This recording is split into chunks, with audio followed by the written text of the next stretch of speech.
ನಮ್ಮ ಚಿಂತಾಮಣಿ ನ್ಯೂಸ್ ಕನ್ನಡಕ್ಕೆ ಸ್ವಾಗತ. ಚಿಂತಾಮಣಿಯ ಪ್ರೇಮ ಕವಿ, ಲೇಖಕರು ಹಾಗೂ ವರದಿಗಾರರು ಆದ KS ನೂರುಲ್ಲಾರವರು ಹೆಚ್ ಕ್ರಾಸ್ನಲ್ಲಿರುವ ಪಂಚಮುಖಿ ಆಂಗ್ಲ ಶಾಲೆಯಲ್ಲಿ ಕರ್ನಾಟಕ ಜಾನಪದ ಪರಿಷತ್ನವರು ಆಯೋಜಿಸಿದ್ದ ಮಕ್ಕಳ ದಿನಾಚರಣೆ ಕಾರ್ಯಕ್ರಮದಲ್ಲಿ ಮನ ಮುಟ್ಟುವಂತೆ ಭಾಷಣ ಮಾಡಿ ಶಭಾಷ್ ಎನಿಸಿಕೊಂಡರು. ಈ ಸಂದರ್ಭದಲ್ಲಿ ಚಿಂತಾಮಣಿ ತಾಲೂಕು ಘಟಕ ಕರ್ನಾಟಕ ಜಾನಪದ ಪರಿಷತ್ನ ಅಧ್ಯಕ್ಷೆಯಾದ ಶ್ರೀಮತಿ ಲೀಲಾ ಲಕ್ಷ್ಮೀನಾರಾಯಣ್, ಸಮಾಜ ಸೇವಕಿ ಶ್ವೇತಾ, ಶಾಲಾ ಶಿಕ್ಷಕರು, ಶಿಕ್ಷಕಿಯರು, ಮಕ್ಕಳು ಉಪಸ್ಥಿತರಿದ್ದರು. ಈ ಶಾಲೆಗೆ ಪ್ರಪ್ರಥಮ ಬಾರಿಗೆ ನಾನು ಇಲ್ಲಿ ಅಲ್ಲೇ ಅಡ್ರೆಸ್ ಕೇಳಿ ಹುಡ್ಕೊಂಡ್ಬಂದ ಅಂಗಡಿಯವ್ರನ್ನ ಕೇಳಿದೆ, ನಾನು ಎಲ್ಲಿ ಇರೋದು ಅದು ಸ್ಕೂಲು ಅಂತ ಹೇಳಿದ್ರು. ಆ ಬಂದು ನೋಡಿದಾಗ ನನಗೆ ಬಹಳ ಖುಷಿ ಆಯಿತು. ಯಾಕಂತ ಹೇಳಿದ್ರೆ ಶಾಲೆಯ ಒಂದು ಪ್ರತಿಷ್ಠೆ ಅಥವಾ ಅದರ ಒಂದು ಸಂಸ್ಕೃತಿಯನ್ನ ಶಾಲೆಯ ಅಂಗಳವೇ ತೋರಿಸ್ತದೆ ಅನ್ನೋ ಒಂದು ಮಾತಿದೆ. ಆ ಮಾತು ನನಗೆ ನೆನಪು ಬಂತು. ಇಲ್ಲಿ ಬಂದು ನಾನು ಪ್ರವೇಶ ಮಾಡಿದಾಗ ನನಗೆ ಬಹಳ ಖುಷಿ ಆಯಿತು. ಇಲ್ಲಿರುವಂತಹ ಶಿಸ್ತು, ಇದು ಬೋಧಕ ಸಿಬ್ಬಂದಿಯವರ ಒಂದು ಚಟುವಟಿಕೆಗಳು, ಮಕ್ಕಳ ಪ್ರೋತ್ಸಾಹ ನೋಡಿ ನಾನು ಬಹಳ ಸಂತೋಷ ಪಟ್ಟೆ.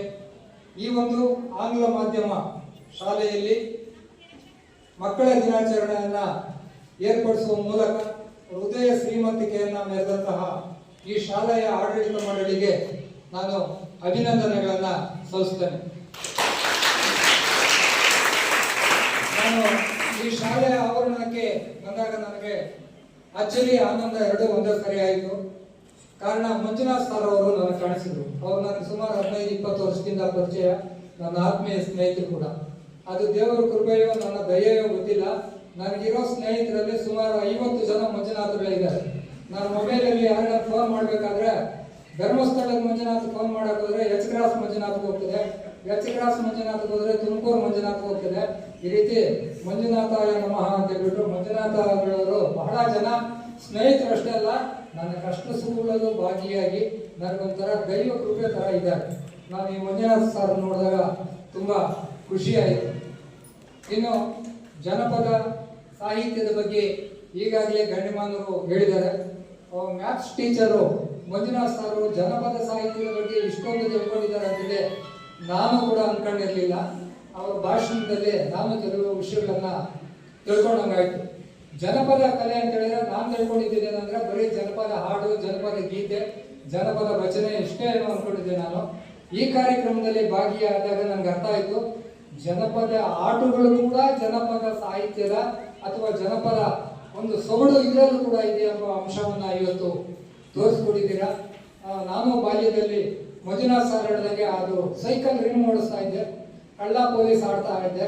ಕಳ್ಳ ಪೊಲೀಸ್ ಆಡುವಾಗ ನಿನಗೆ ಏನ್ ಬೇಕು ಅಂದ್ರೆ ನಾನು ಕಳ್ಳನಾಗ್ತಾ ಇರ್ಲಿಲ್ಲ, ಬೇರೆಯವ್ರನ್ನ ಕಳ್ಳನಾಗಿ ನಾನು ಪೊಲೀಸ್ ತರಾಗಿ ಅವನು ನಾನೆಲ್ಲ ಸ್ಕೂಲಲ್ಲಿ ಜಗಳ ಮಾಡ್ಕೊಂಡ್ರೆ ಈ ರೂಪದಲ್ಲಿ ಅವನ್ನ ಹೊಡೆಯುವಂತ ಪ್ರಯತ್ನ. ಇನ್ನೇವ ಹೊಡೆಯೋಕ್ಕಾಗ್ತದ? ಕಳ್ಳ ಪೊಲೀಸ್ ಆಟ ಆಡುವಾಗ ಸೇಡ್ ತೀರ್ಸ್ಕೊಬೋದಲ್ಲ ಅಂತ.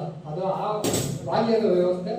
ನಿಜವಾಗ್ಲೂ ಕೂಡ ಭಾರತೀಯ ಸಂಸ್ಕೃತಿ ಇತ್ತೀಚೆಗೆ ಸಾಗಿದಂಗೆ ಎಲ್ಲ ಆಟಗಳಿಗಿಂತ ಜಾಸ್ತಿ ಪ್ರಪಂಚದಲ್ಲೇ ಮುಂಚೂಣಿಯಲ್ಲಿರುವ ಆಟ ಅಂದ್ರೆ ಮೊಬೈಲ್ ಆಟ. ನಮ್ಮನೆಯಲ್ಲಿ ಒಂದು ವರ್ಷದ ಮಗು ಇದೆ, ಮೊಬೈಲ್ ಕೊಟ್ಟರೆ ಹಾಲು ಕುಡಿಯೋದು, ನೀರು ಕುಡಿಯೋದು, ಇದರ ಕುಡಿಯೋದು ಇಲ್ಲ. ಯಾವ ಮಟ್ಟಕ್ಕೆ ಬಂದಿದೆ ನಮ್ಮ ಕುಟುಂಬಿಕ ವ್ಯವಸ್ಥೆ ಅಂತ ಹೇಳಿದ್ರೆ, ಇನ್ನು ಆ ತಾಯಿಗೂ ಅದು ಸೀರಿಯಲ್ ಆಟ ಆಗೋದು. ಅವರು ಅಲ್ಲಿ ಸೀರಿಯಲ್ ನೋಡ್ತಾ ಇರ್ತಾರೆ, ಈ ಮಗು ಮೊಬೈಲ್ ನೋಡ್ತಾ ಇದ್ದೆ. ಇಂಥ ಪರಿಸ್ಥಿತಿ ನಿರ್ಮಾಣ ಆಗ್ತದೆ. ನಿಜಕ್ಕೂ ಆರೋಗ್ಯಕ್ಕೂ, ಕುಟುಂಬಕ್ಕೂ, ಸಮಾಜಕ್ಕೂ ಕೂಡ ಮಾರಕ. ದಯವಿಟ್ಟು ನಿಮ್ಮ ಮಕ್ಕಳೇನೋ ಆ ರೀತಿ ಆಗಿಲ್ಲ ಅಂತೇಳಿ ನಾನು ಭಾವಿಸಿದ್ದೇನೆ. ಮತ್ತೊಂದು ವಿಷಯ ಏನಂತ ಹೇಳಿದ್ರೆ, ಈ ರೀತಿ ಜನಪದ ಕಾರ್ಯಕ್ರಮಗಳನ್ನ ಈ ಶಾಲೆಯಲ್ಲಿ ಹೆಚ್ಚೆಚ್ಚಾಗಿ ಆಯೋಜನೆ ಮಾಡಿ ಆ ಮೂಲಕ ಈ ದೇಶದ ಕಲೆ, ಸಾಹಿತ್ಯ, ಸಂಸ್ಕೃತಿಗಳನ್ನ ಉಳಿಸಿ ಬೆಳೆಸಬೇಕು. ಇಲ್ಲದೇ ಇದ್ರೆ ನಮ್ಮ ಮಕ್ಕಳೆಲ್ಲ ಇವತ್ತು ಪಾಶ್ಚಾತ್ಯೀಕರಣ ಆಗಿ ಅವರ ಸಂಸ್ಕೃತಿಯನ್ನೇ ನಾವು ಇವತ್ತು ಬಳಸೋದ್ರ ಮೂಲಕ ಎಲ್ಲೋ ಒಂದು ಕಡೆ ನಮ್ಮ ನಾಡಿಗೆ, ನಮ್ಮ ಕಲೆ, ಸಂಸ್ಕೃತಿಗೆ ದ್ರೋಹ ಮಾಡ್ತಾ ಇದ್ದೀವಿ ಅನ್ನೋ ಒಂದು ಭಾವನೆ ನಮ್ಮಲ್ಲಿ ಆತಂಕ ಮೂಡ್ತಾ ಇದೆ. ಇನ್ನು ಕೊನೆಯದಾಗಿ ಹೇಳ್ಬೇಕಂತ ಹೇಳಿದ್ರೆ, ನೀವೆಲ್ಲ ಆಂಗ್ಲ ಶಾಲೆಯಲ್ಲಿ ಓದುತ್ತಿರುವ ವಿದ್ಯಾರ್ಥಿಗಳಷ್ಟೇ. ನೀವು ಆಂಗ್ಲರಲ್ಲ, ನಾನು ಬ್ರಿಟಿಷ್ನವನಲ್ಲ, ನಾವೆಲ್ಲ ಭಾರತೀಯರು, ಅದರಲ್ಲಿ ಮುಖ್ಯವಾಗಿ ಕನ್ನಡಿಗರು. ನೀವೆಲ್ಲ ಯಾರು ಅಂತ ಹೇಳಿದಾಗ ಏನ್ ಹೇಳಕ್ ಬಯಸ್ತೀನಿ? ನೀವೆಲ್ಲ ನನಗೆ ಭಯ ಆಗ್ತಾ ಇದೆ, ನಾನು ಕನ್ನಡಿಗರು ಅಂತ ಹೇಳ್ಬೋದು ಅಂತ. ನೀವೆಲ್ಲ ಓಕೆ ಅಂದ್ರೆ ನಾನು ಹೇಳ್ತೇನೆ. ಇನ್ನೊಂದ್ಸರಿ ಹೇಳಿ, ನಾವೆಲ್ಲ ಯಾರು ಧೈರ್ಯವಾಗಿ ಹೇಳ್ಬೋದಾ? ನೋಡಿ, ಇಂಥ ಒಂದು ನಾವೆಲ್ಲ ಕನ್ನಡಿಗರು ಅನ್ನೋ ಶಬ್ದ ನಮ್ಮ ತಾಲೂಕಿನಲ್ಲಿ ನಾನು ಕಾಣಬರಲಿಲ್ಲ. ಶಿಡ್ಲಘಟ್ಟ ತಾಲೂಕಿನ ಹೆಚ್ ಕ್ರಾಸ್ ನಲ್ಲಿ ಈ ವಿದ್ಯಾರ್ಥಿಗಳ ಮೂಲಕ ನನಗೂ ಈಗ ಧೈರ್ಯ ಬಂತು. ನಾನು ಈಗ ಹೇಳ್ತೇನೆ, ನಾನು ಕೂಡ ಈಗ ಧೈರ್ಯ ಬಂತು ನನಗೆ. ಹಾಗೆ ನಾನು ಬದಲಾಗಿತ್ತು. ಹೇಳೋಣ, ನಾವೆಲ್ಲ ನಿಮ್ಮನ್ನ ಯಾರು ಅಂತ ಕೇಳಿದಾಗ ನಾವೆಲ್ಲ ಕನ್ನಡಿಗರು ಅಂತ ಹೇಳ್ಬೋದಲ್ಲ?